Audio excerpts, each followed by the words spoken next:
세우사님, 우리 회사는 비상장이니까 그냥 액면가 5,000원, 10,000원으로 증자해도 되지 않나요? 상담하다 보면 가장 많이 듣는 질문 중에 하나입니다. 제 대답은 네, 가능합니다. 아니, 이게 무슨 말입니까? 지난 영상에는 안 된다라고 했는데 단 조건이 있습니다.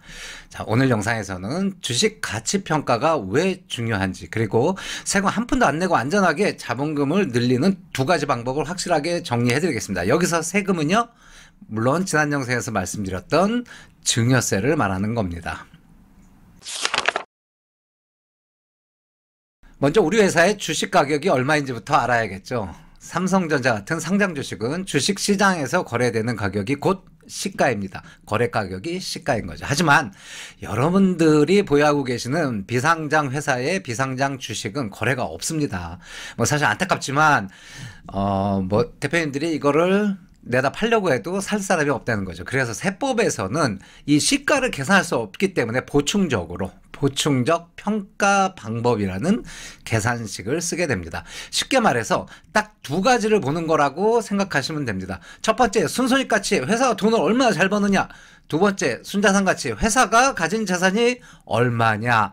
그럼 물론 이제 세부적으로 들어가서 계산을 하려면은 상당히 어려운 부분들이 있겠지만, 기본적으로 순손익 가치와 순자산 가치를 가중평균 해가지고 여러분들 회사의 일주당 비상장 주식 시가를 계산한다, 이렇게 생각하시면 됩니다. 자, 이게 시가입니다, 여러분들.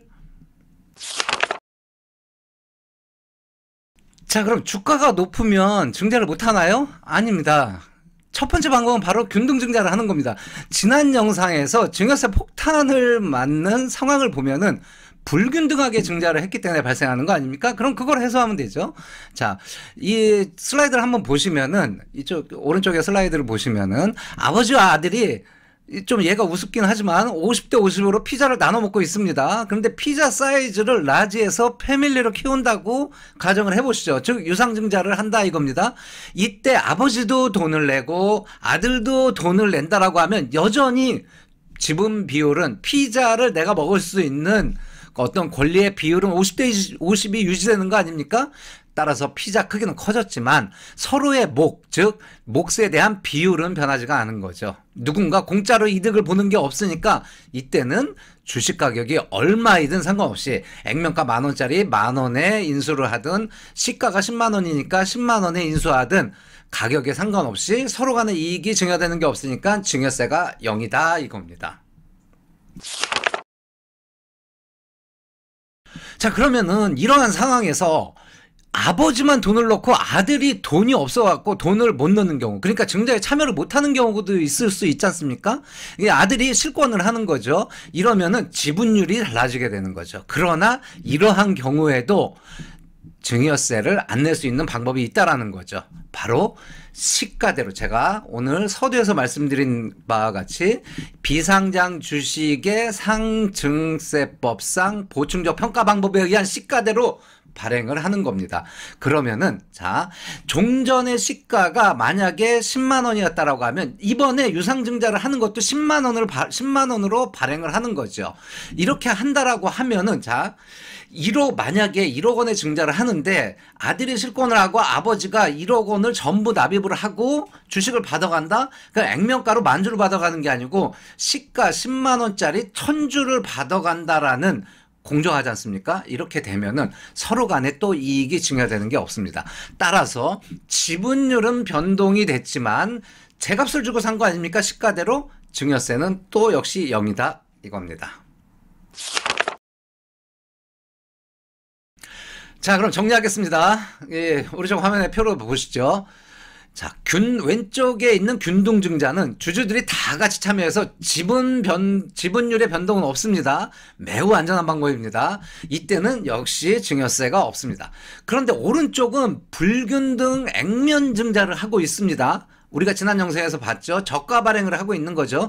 특정 주주만 참여해서 저가 발행을 하기 때문에 아버지가 실권하고 아들이 인수를 한다 그러면 아들의 지분이 급증합니다. 그렇기 때문에 이건 매우 위험한 방법이다.